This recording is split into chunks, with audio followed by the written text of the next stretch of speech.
Okay, I'm going to show you how I wire a frame.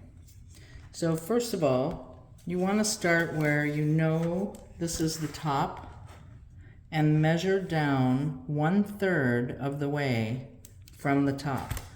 So in this case, this is an 8-inch frame. And so I just took 8 and divided it by 3. Sometimes it comes out to a fraction. You can round it. And so I just figured out 1/3 of the way down, and I put a mark there. And then I decided to do myself a favor because it can be really hard getting these screws into the wood, depending on what kind of wood it is. So I used a drill, and I pre-drilled the holes. Now you can try it without pre-drilling if you want, and I've done it and been successful.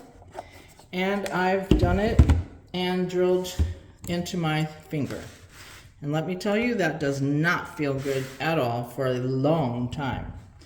So I just used a drill bit that's about the same size as the screw. And I drilled just very shallow holes, just enough to be what I call starter holes. Because then we're going to take one of these loops and one of these screws. These come in a big bag you can get together on Amazon. And believe it or not, this has a flat side and a rounded side. So you want to figure out which the flat side is. And put the flat side down and just screw it in. And notice I've got the loop facing in towards the center. And it takes a Phillips screwdriver, and I've already done it crooked. That's so fun. I'm going to try and back it out and go at it again. Sometimes you can, sometimes you can't. If you go a little slower, then you get better results. There we go. And so you want to do it tight enough so that this cannot move, that it can't swivel, okay? All right, so you put 2 of them on, and I have 2 of them on this one. There we go. And then you use wire. I use wire that's not vinyl coated because I find it easier to twist. I cut it about 1.5 inches, maybe even 2 inches past the edge of the frame. And that's a little much.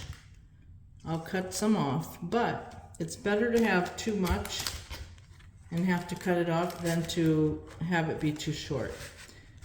And I'll show you why, because we have to make a loop.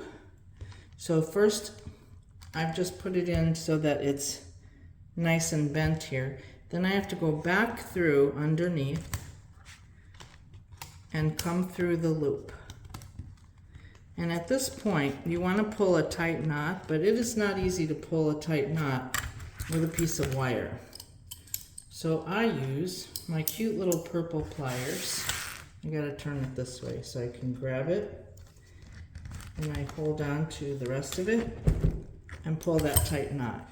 And that actually pulled it a little bit out of the other way, but that's okay. Because now I have to do the same thing over here. I'm going to go under. And see, you don't have a lot of wire to play with. So even though I'm going to end up cutting some off, this is pretty much as short as I would like to have to deal with. And then I'm just going to grab those ends. Try and get all of them. I missed one. There we go. And make a knot. And I missed one again. There we go.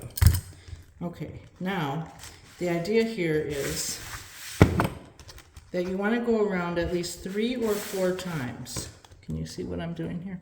All right, so I go around 1, 2, 3, 4. Now this one is actually almost perfect because I can just wind the rest of them up. This one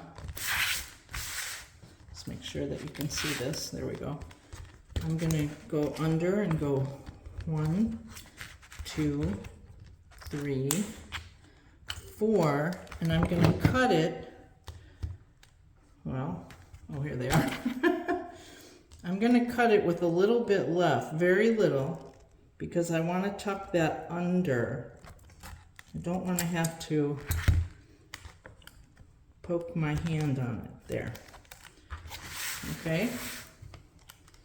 There we go. And you better make sure these are nice and tight. You've got the knot and you've got it wound around 3 or 4 times because you want that to hold, especially if you have big art. It could be very heavy. You don't want it falling. And that's it.